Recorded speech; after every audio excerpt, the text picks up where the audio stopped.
صل على محمد يا رب صل عليه وآله.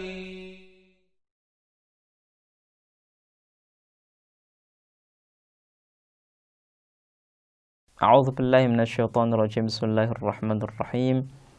Alhamdulillahi rabbil alamin. Wassalatu wassalamu ala Rasulil a'zam Muhammadin sallallahu alaihi wa alihi wasallam wa ala ahli baitihi thayyibin tahirin wa ashabihi muntajibin. Aqulu lakum assalamu alaikum warahmatullahi wabarakatuh.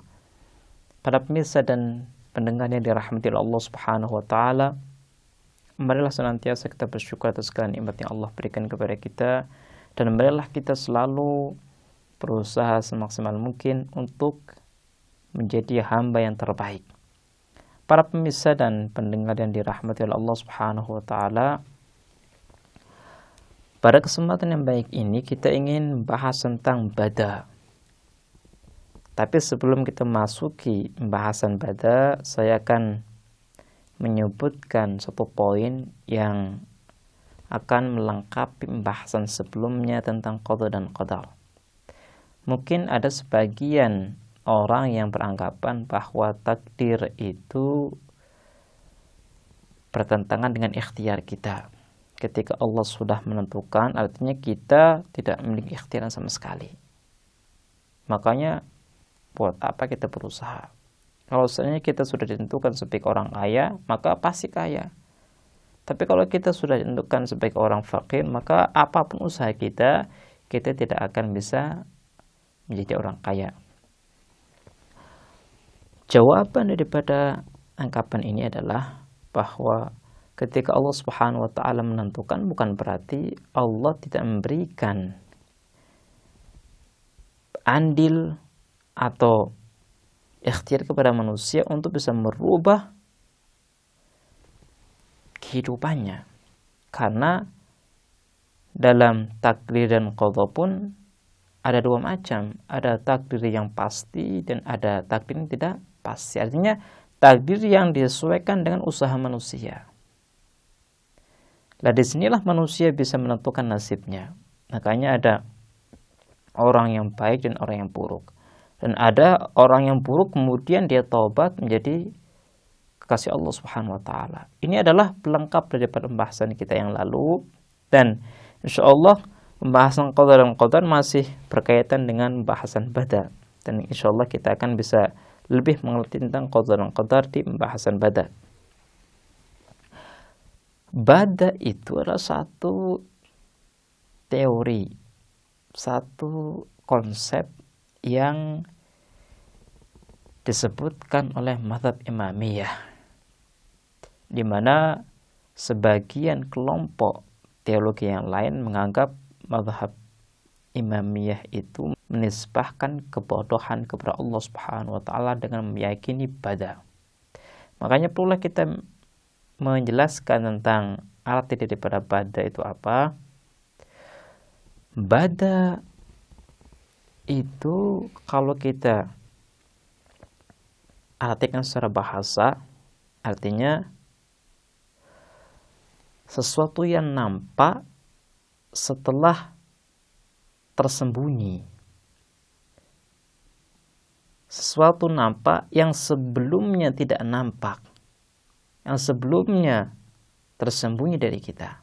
Contoh, ada satu hal yang kita tidak mengetahui, kemudian ada orang lain yang memberikan kabar tentang sesuatu itu.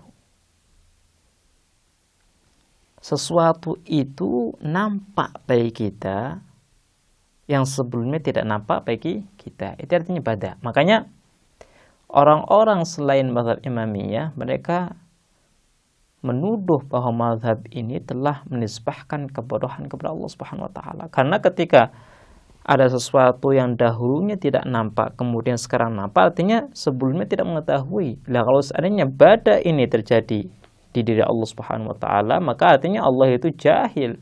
Allah itu tidak mengetahui tentang ciptaannya, tentang fenomena-fenomena alam semesta. Ketika terjadi, baru dia mengetahui, oh seperti ini. Ini adalah tuduhan yang dilontarkan oleh sebagian ulama-ulama tiru terhadap mazhab Imamiyah. Sebelum saya menjelaskan tentang sikap dan tanggapan daripada mazhab Imamiyah, saya akan bacakan bagaimana mazhab Imamiyah meyakini bada.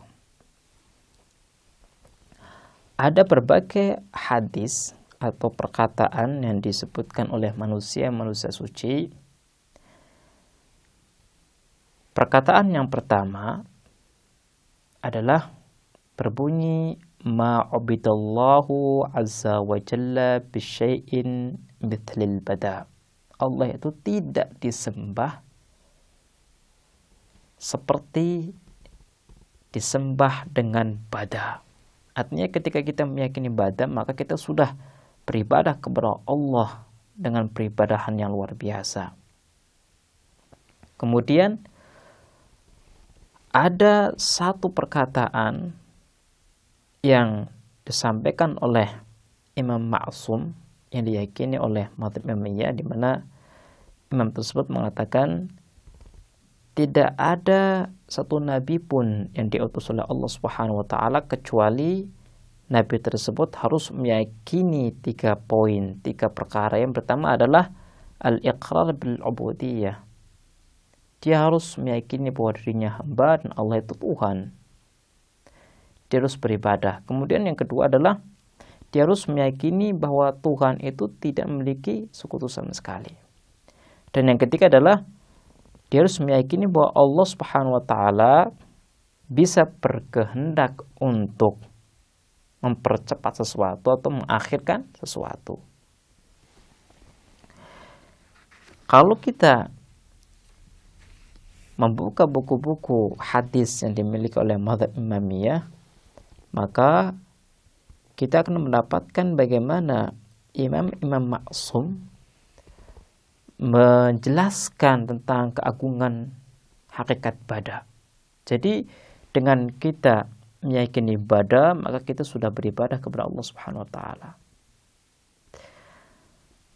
Karena kita sudah menyebutkan berbagai komentar daripada Imam Ma'sum yang diyakini oleh mazhab Imamiyah, maka kita harus memasuki pembahasan yang inti, apakah benar yang dituduhkan oleh sebagian kelompok kepada mazhab Imamiyah bahwa mazhab ini meyakini Allah itu jahil. Untuk bisa mengetahui, maka kita harus melihat bagaimana ulama-ulama mazhab Imamiyah menjelaskan tentang bada. Kalau kita membuka buku-buku teologi mazhab Imamiyah, maka kita tidak akan mendapatkan tuduhan yang disampaikan oleh sebagian kelompok. Mereka mengatakan bahwa mazhab Imamiyah itu meyakini Allah itu jahil dengan keyakinan bada. Mazhab Imamiyah tidak pernah mengatakan dengan keyakinan pada mereka bahwa Allah itu jahil. Mazhab Imamiyah mengatakan bahwa bada itu ada satu keyakinan kita bahwa manusia mampu untuk merubah nasibnya. Dan ini tidak melazimkan Allah itu jahil. Allah mengetahui seluruh perubahan yang ada pada diri manusia. Kita yang tidak mengetahui nasib yang akan kita dapatkan, tapi Allah mengetahui. Jadi bada itu memiliki arti bahwa manusia memiliki kesempatan, memiliki peran untuk bisa merubah nasibnya yang dahulunya buruk menjadi baik. Dan ini merupakan satu keyakinan yang dimiliki oleh setiap muslim yang memahami Islam dengan benar. Makanya kalau kita membaca buku-buku teologi mazhab Imamiyah, mereka banyak menyebutkan berbagai ayat yang mendukung keyakinan mereka bahwa manusia memiliki andil dalam merubah nasib mereka. Salah satu ayat yang berbicara tentang hal ini adalah ayat yang terletak di surah Al-A'raf ayat 96 yang berbunyi walau anna ahlal qura amanu wattaqu lafatahna 'alaihim barakatin minas sama'i wal ardi. Kalau seandainya penduduk satu tempat itu beriman dan bertakwa kepada Allah, maka kami Tuhan akan membukakan berbagai berkah kepada mereka. Pemirsa bisa perhatikan bahwa turunnya berkah, turunnya rahmat kepada satu komunitas, satu kelompok itu bisa terwujud karena iman dan takwa mereka. Ini merupakan andil. Iman itu adalah aktivitas yang dimiliki oleh seorang hamba, artinya aktivitas hati. Kalau seandainya hamba ini tidak melakukan perintah Allah, maka bukan berkah, bukan rahmat yang akan turun kepada dirinya, tapi nikmah, azab yang akan turun kepadanya. Jadi bada itu memiliki arti bahwa manusia memiliki andil dalam menentukan nasibnya. Dan Allah Subhanahu wa taala mengetahui perubahan. Artinya apa yang dituduhkan mereka kepada mazhab ini bukanlah sesuatu yang benar.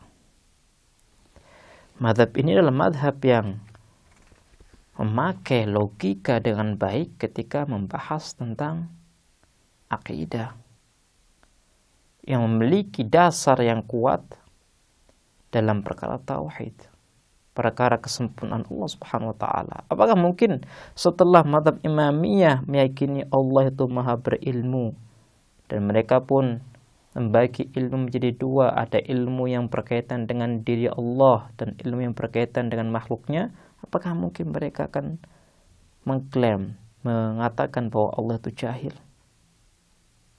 Ini jauh daripada kebenaran.